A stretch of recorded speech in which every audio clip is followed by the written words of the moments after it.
Okay, well, welcome back. Here we are in Module 7, and now that we've identified our stakeholders and we have a stakeholder management plan, we're going to execute the plan.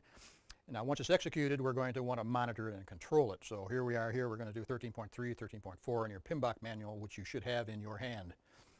So here we go. Here is our statement about stakeholder management. Let's just read this. Stakeholder management is about what? It's about the processes, PMBOK processes, required to identify all stakeholder people, groups, organizations, analyze their expectations about the project, and effectively engage them in appropriate project decisions so that the project can be executed with all due considerations, no matter where it comes from. You need to ferret these out to your benefit. So that's stakeholder, that's our driving force for stakeholder management. So today, here are the last two processes in stakeholder management. So let's look at these. Here I've put in blue, kind of the major, they're all important, but these are kind of the major inputs, tools, techniques, and outputs. The management plan, our communications management plan. Now that we're engaging the stakeholders, we seriously need to engage them in proper communications. And the change log is also very important to the stakeholders, and we'll find out why in a minute. Various communication methods. We're going to talk about how we communicate with them. We're talking about interpersonal skills with the stakeholders and management skills of them and things like that. So we'll talk about that. Outputs that are important as we engage and manage our stakeholders are the issue log, which is really primarily a stakeholder document, issue log. Change requests may come from our meetings and engagement with stakeholders. We may issue corrective action, preventative actions to the project because of things we talk about with the stakeholders and what they tell us. And of course, organizational process assets may get updated in particular as we talk to our stakeholders. Things that were there may be changed, and we'll talk about what those are more specifically. So managing stakeholders, managing them, their engagement, reveals these things. It reveals issues that the stakeholders may have as the project is evolving. It'll identify change needs for change requests, changes in scope. Just because they say it's got to be blue today on a 6-month project, 4 months later they may say, no, something's happened in the organization. You need to know that as soon as you can. You do that by continuously engaging your stakeholders. They may change their attitude toward quality. They said, boy, you're building whatever it is, and my tolerance metric, the quality could be kind of off like this, but it was still okay. But something may happen in their environment that says, boy, now we need to tighten that up. It can only be this. So now your quality has changed. You got to make sure that you're building it within those expected tolerances. Schedule. The stakeholders could change your schedule on you. They may say, okay, this is going to get delivered in 4 months, but now all of a sudden we just got a contract with a new client out there, and we're going to need this thing in place in 2 months. That's a problem for you, but at least you know it. So they could change the schedule, or they could say, okay, I can give you another month because our need for that has been moved out for some reason. So now you get more latitude. You can adjust your schedule if that's needed. So you never know what these stakeholders are going to tell you and how it may affect your project. And of course, resources, primarily people versus materials and things, may change because of you talking with stakeholders. You may say, boy, why don't you have Bob on your team, because he really knows about this stuff, and he just came on as a subcontractor to help out Joe over there, but you need to talk to him, and you didn't even know that this fellow came on board as a subcontractor. So you go talk to him and say, oh, we could use your subject matter expertise when we're doing certain work. So now there's another stakeholder that is revealed because you've talked to your primary stakeholders. And of course, OPAs may be updated, and we'll see what those are in a bit. Change needs, OPA updates. Here's our data flow diagram. Looks a little more complex than maybe some of the others at this point. Here's your change log coming in. Now the change log is a list of all the changes, change requests, and their status. What they are, were they approved, were they rejected, were they held in abeyance for more information, whatever. It comes in out of one place only. Only one place is output change log, and that's your perform integrated change control. All changes in one place, approved change requests and the change log out. Communication plan, of course, you're going to need that to communicate and manage your stakeholders. From the enterprise, you get certain organizational process assets that we'll talk about. And the output is, from managing your stakeholders, incidentally, you may update certain project documents. Your project management plan may change. For example, your communication plan may change a bit because now they say, I don't want email anymore. You can only talk to me via SMS. Okay, strange, but maybe that's what they want, so you need to accommodate that if you can. But that's a change to your communication plan where it said, we're going to communicate with Bob only by email. When I change it, SMS. Okay. The primary output, of course, is change requests, because you're managing your stakeholders, and you may have to change your process however you're managing your project. So that's change requests, and they go into, of course, one place only, all changes, regardless of where they come from, perform integrated change control. And then on the other side, way over here, they flesh out over here as approved changes, which go into your business executing, direct to manage work. But the log comes into here so the stakeholder can see the result of his expectations with you. And the change log would also go down into our next process of controlling the engagement and in managing the project team, because these issues here, did I say change log? I meant the issue log goes down into your manage the team, because they need now to manage these issues and what are they going to do about them, and into control communications, because you may need to communicate these issues to the proper parties. So that's your data flow diagram. You should make use of these data flow diagrams. They're very good. They give you a lot of information. And if you're trying to execute your project in the PMBOK way, even if you're not item by item doing exactly what PMBOK recommends, at least this will tell you what is the best practice for you to do the function in the middle, in this case manage stakeholder engagement. What are your primary inputs? That helps you just think about those things and don't worry about all this other stuff. And what are the primary outputs and where do they go? So a good diagram to have and to use. So here's the inputs and details. Your stakeholder management plan. Well, what's in the stakeholder management plan? Again, let's refresh ourselves. The stakeholder register is a project document, but you attach it as an appendix to the stakeholder management plan. So that's there. And then that shows their desired current engagement levels, as we saw. What impact do they have on the project? Their interrelationships. Interrelationships and stakeholder overlaps is interesting, because you may have stakeholders out here that they're buddies and they do this and they'll help each other, or they may be like, say, oh boy, let's get together and put this project down the tube because we don't want it. You go with these alliances, good or bad, you need to know about, and that's what this is talking about. You need to know the communication requirements. What do they need to know to do their job effectively, and to keep informed about the project, keep them engaged, and what kind of format, content, level of detail do they want in their communications, or do you need of them about themselves in the management plan? How often and when would various stakeholders require information, and then the method and the time frame for you to plan and review and update the plan itself and your methods. So that's all in the how-to stakeholder management plan.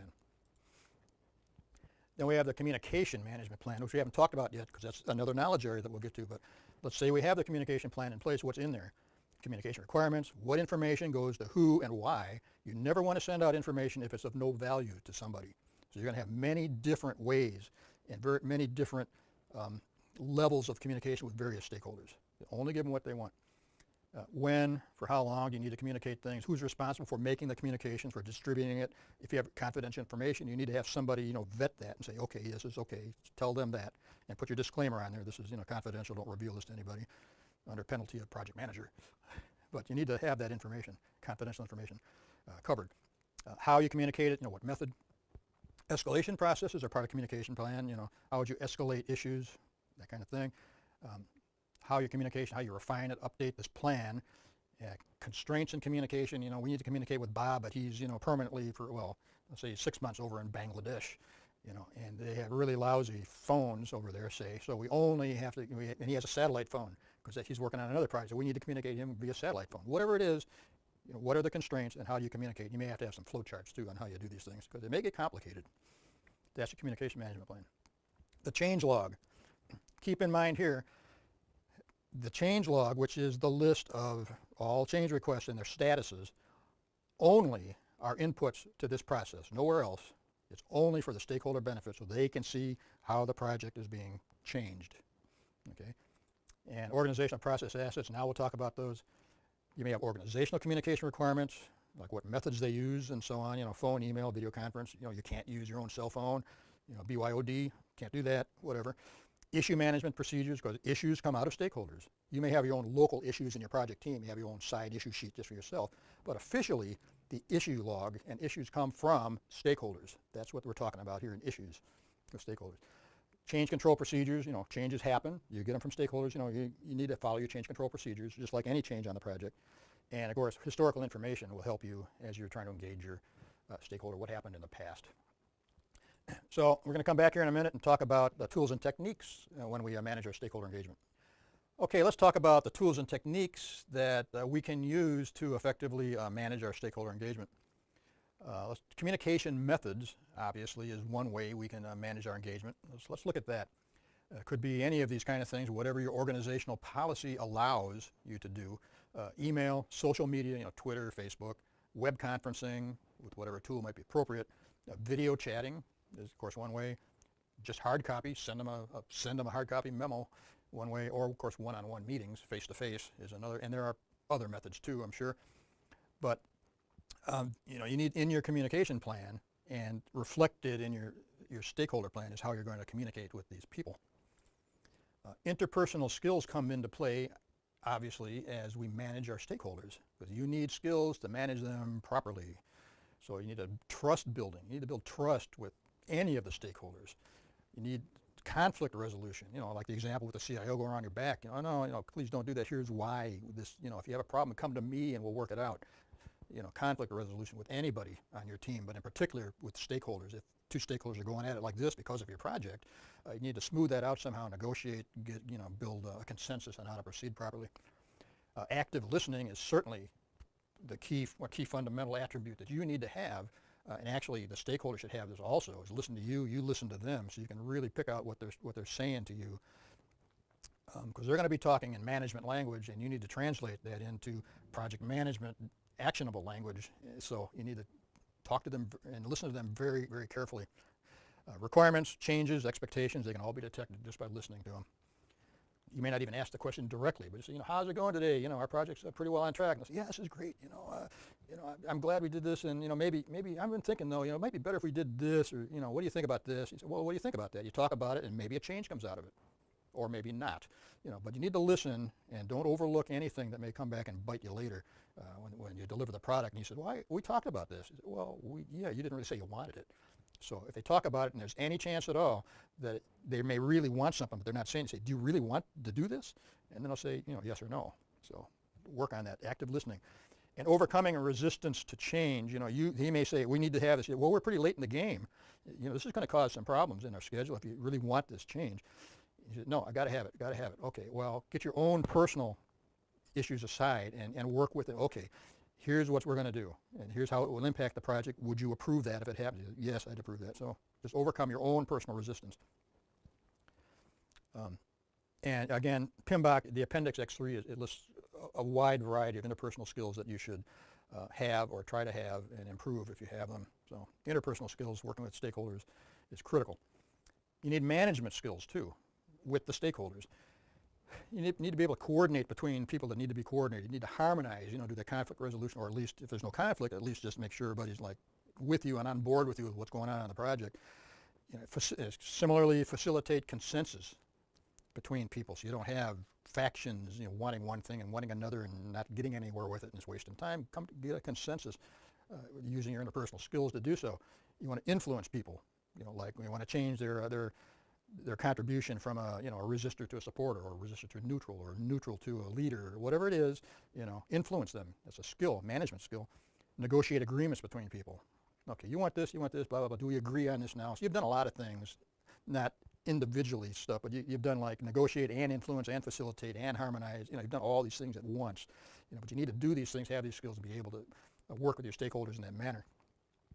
And then modify organizational behavior, and I say good luck with that, because that is the key issue with environmental factors, is the culture of the organization. Very difficult to make that kind of shift in the organization. Not that it's not possible. In fact, there may be projects out there whose intent, the deliverable is to do, remember, product, service, and result transition deliverables. Those are three kinds. Trying to change your organizational culture, change their attitude, could be a project to do that result transition, however that may be done. But you could have a project like that. If it's that way and your organization wants to make a shift in their total corporate strategy to something else, you may be involved in that kind of project. So modify organizational behavior, not easy, but you may be faced with that someday, who knows. So the outputs, issue log. Again, the only output of issue log is from this process, right there. And it is stakeholder involved issues, not your personal project team issues that you keep your own little working log. This is the official issue log from your stakeholders. Again, they need to know what's going on with your project. Change requests are outputs for corrective action, preventative action, talking to your stakeholders, say, oh God, you know, I see what we're doing, need to make a correction. You say, well, why are you doing that? They may know more about what they're building than you at some point in time, who knows? Say, oh, I didn't know that, let's correct that. Or they'll say, you know, I see this coming, watch out that this doesn't happen, and you may say, yeah, okay, we need a preventative action change control. You know, so change requests certainly are a major output of you talking with your stakeholders. And there's a third type of change request in PMBOK. It's called defect repair, which is used not necessarily under stakeholder, but as you're building and directing your work, you may issue a change for a defect repair because it's rejected by quality. Quality says you didn't build it right, goes back, cost of quality goes up, but it's a defect repair change request. And in fact, if you look through the PMBOK where they talk about change requests, they mention one called an enhancement change request and one called an updates change request. Now, corrective action, preventative action, and defect repair are by far the majority of the citations of change requests in PMBOK. By far 9, 10 times, you know, and 1 or 2 times for enhancements, and maybe I think once, or there it says, you know, 1 for enhancement and twice for updates. It's mentioned in that manner. And I just say this because, you know, if you're confronted with some kind of question on the PMP exam, just know that there are these 4 or 5 types mentioned in PMBOK. So depending on the nature of your question, you should respond accordingly, of course. But by far, corrective, preventative, and then thirdly, a defect repair are the ones that are really the ones that are used the most in PMBOK. So that's our outputs. Here I mentioned it again.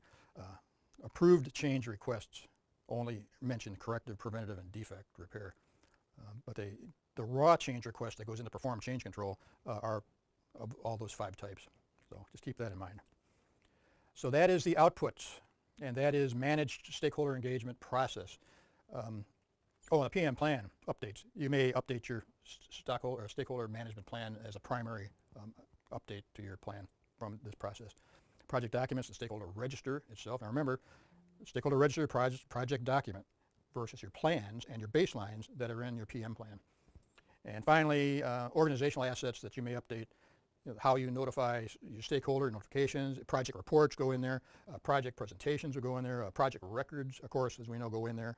Feedback from stakeholders, if you document those, they should be filed in there against your project, which become organizational process assets for other project managers to look at. And of course, your ubiquitous lessons learned. So that's it for 13.3. When we come back, we'll talk now about not managing them, but controlling that environment properly. So we'll be back with that. Okay, let's look at our last process in control stakeholder engagement, which is control stakeholder engagement, rather, in the project stakeholder management knowledge area, rather. So here we go. Circled down there. Good. Inputs, tools, techniques, outputs, our ETO diagram.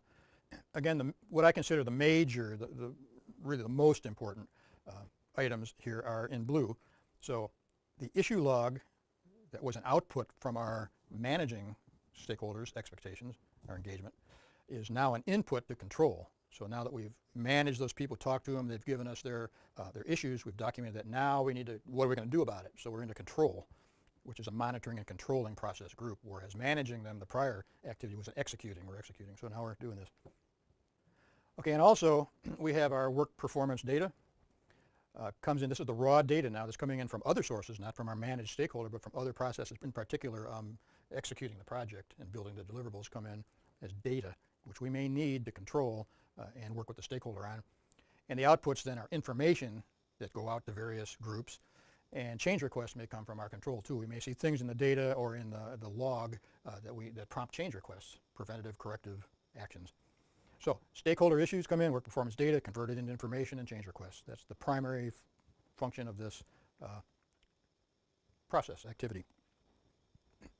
So tools and techniques we use to transform those inputs into outputs is we use our information management system. That's a little different name. We've used project management information system before, so this is a different take, a little different level of information system that we'll look at. Of course, expert judgment and certain meetings come into play as we control our work. So what do these tools and techniques infer? Well, you have your management system, expert judgment, meetings. It infers that it's pure people collaboration. Nothing else tools, but it's a people thing that we're going to do to control our stakeholder engagement. Here's our data flow diagram. Again, our main process in the middle. Our issue log is the main input from our managed stakeholder engagement. That comes in here. Of course, our project management plan and whatever's in there that we need to refer to, other plans, comes into us to help guide us. Here we are directing and managing the work. Remember 4.3, we're building the work, we're doing the deliverables, and data about that comes in. Various project documents assist us. Primarily the stakeholder register is in there. That's a project document. Even though it's attached as an appendix to the project management plan, the stakeholder register itself is a project document. And what comes out of this? Well, certain organizational process asset updates, as we'll see, come out. We convert the data into information, and that goes into monitor and control, which may issue reports about it. And of course, change requests come out, and where do they go? One place only ever, 4.5, perform integrated change control. So here's our inputs, the PM plan, what's in there? Again, the usual things we know about, but here there's a few extra little things here that we need to consider when we're talking about controlling stakeholder engagement. Not just the project life cycle, but how the work's done and how resources are met and requirements are met, but a staffing management plan now comes into play, because we're going to be talking about people. Our staff management plan, which is part of the PM plan, it's a subsidiary plan to the project management plan. You look on table 4-1 in your PMBOK, you'll remember those are your project management plan components, and over here were your project documents. You need to make sure that you understand the difference, keep them separate in case you're quizzed on those, where they fall. Change management plan, of course, and your stakeholder communication needs, which would be part of your communication plan. They come to bear here. Now here's the issue log again, the stakeholder issue log. That's what we want to call it. It comes in, we need that. Work performance data, raw data, the lowest level of abstraction, your raw data, like the percent of work complete, technical performance measures, schedule activity, start, finish date, just start, finish for whatever. You could have hundreds and thousands of work items on your project, depending on what it is. Each one has its start and finish date. They come in. The number of change requests, raw numbers, number of defects, actual cost for items, actual duration for those detailed items, they all come in as raw data. Certain project documents, you're going to need your project schedule once you have it. Stakeholder register, of course. The issue log, of course, from your stakeholders. The change log comes in now, of course. That's your change log. And project communications, whatever they are, come in, because you're going to have to look at those so you can control what's going on with your stakeholders. Now here we have the information management system as a tool and technique, IMS, not PMIS, IMS. What is it? This captures, stores, and distributes information. It's a tool that does that in an automated method. In particular, how it communicates this stuff to your stakeholders about what? Project cost, the schedule, project performance, whatever your stakeholder wants to see, and nothing else. And don't give him what he doesn't want to see. This is like a management dashboard kind of concept. Only give them what is meaningful to them at their level. Whatever they want, give it to them.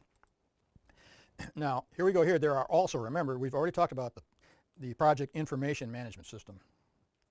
This is where it provides access to tools through portals sometimes, to scheduling tools, to a work authorization system, to your document configuration management system, information collection and distribution system, and interfaces with other online systems. Then there's also, it's not mentioned here, but I'm showing you these two things so that when we come up on them later, you'll know that there are differences here. There's also something called the records management system in PMBOK, and that is a specific set of processes and functions that they consolidate and combine to record and retain information about the project. Now look at this. This is kind of the hierarchy, and you won't find this in the PMBOK, but if you really look at all of these things, you'll see differences. You'll see that the reporting system, just mentioned now, is overall just a reporting system, one, and many things are under it.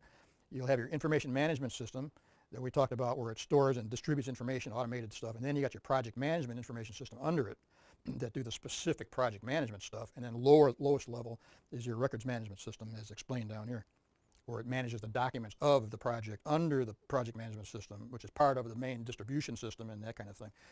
So it could be kind of confusing, make sure you understand how these things relate to each other in case there's some kind of question on it.